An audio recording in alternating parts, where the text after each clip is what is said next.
अस्सलाम वालेकुम viewers, welcome back to my YouTube channel Alina fashion designer. Viewers कैसे हैं आप सब लोग? मुझे उम्मीद है आप सब लोग खैरियत से होंगे। और व्यूअर्स आज की इस वीडियो में मैं आप लोगों के लिए बहुत ज़्यादा स्टाइलिश यूनिक डिज़ाइनिंग आइडियाज़ लेकर आई हूँ जो कि गर्ल्स के लिए और बेबीज़ के लिए बहुत ज़्यादा यूज़फुल होंगी। गर्ल्स इस तरह के टॉप्स पहनती हैं और बेबीज़ इस तरह की जंपसूट और अपने फ्रॉक्स पहनती हैं। तो व्यूअर्स आज की वीडियो अगर आप लोगों को पसंद आए तो प्लीज़ इस वीडियो को लाइक ज़रूर कर दीजिएगा।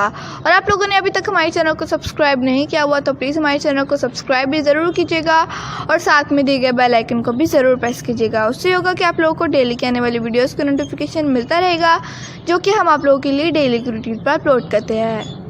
ये तमाम की तमाम जो आप लोग टॉप्स की डिज़ाइनिंग आइडियाज़ देख रही हैं गर्ल्स के लिए बहुत ज़्यादा यूनिक होती हैं। टॉप सी शर्ट्स होती हैं, ये बहुत ज़्यादा खूबसूरत लगती हैं गर्ल्स पर। आप लोग पहनना चाहती हैं इस तरह के टॉप्स की डिज़ाइनिंग आइडियाज़ तो आप लोग ज़रूर अपने भी स्टिच कीजिएगा।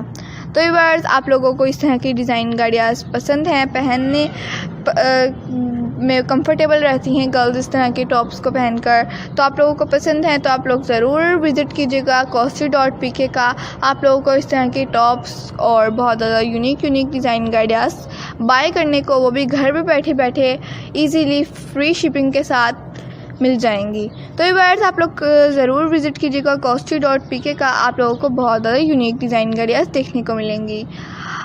और व्यूअर्स आप लोग बेबीज़ के लिए यूनिक सी डिज़ाइन आइडियाज़ देखना चाहते हैं तो वो भी आप लोग किसी और वेबसाइट से जैसे कि दराज.pk या फिर किसी और वेबसाइट से भी इजीली बाय कर सकते हैं। तो व्यूअर्स आप लोगों को इसी तरह के न्यू डिज़ाइन आइडियाज़ देखने को चाहिए तो हमें कमेंट सेक्शन में ज़रूर बताइएगा ताकि हम आप लोगों के लिए ऑनलाइन बाय करने के लिए भी कोई वीडियो अपलोड करें आप लोगों के लिए। तो अपने फ्रेंड्स का, रिलेटिव का, कस्टमर्स का, अपनी बेबीज़ का बहुत सारा ख्याल रखिएगा। Thanks for watching, take care, okay, अल्लाह हाफ़िज़।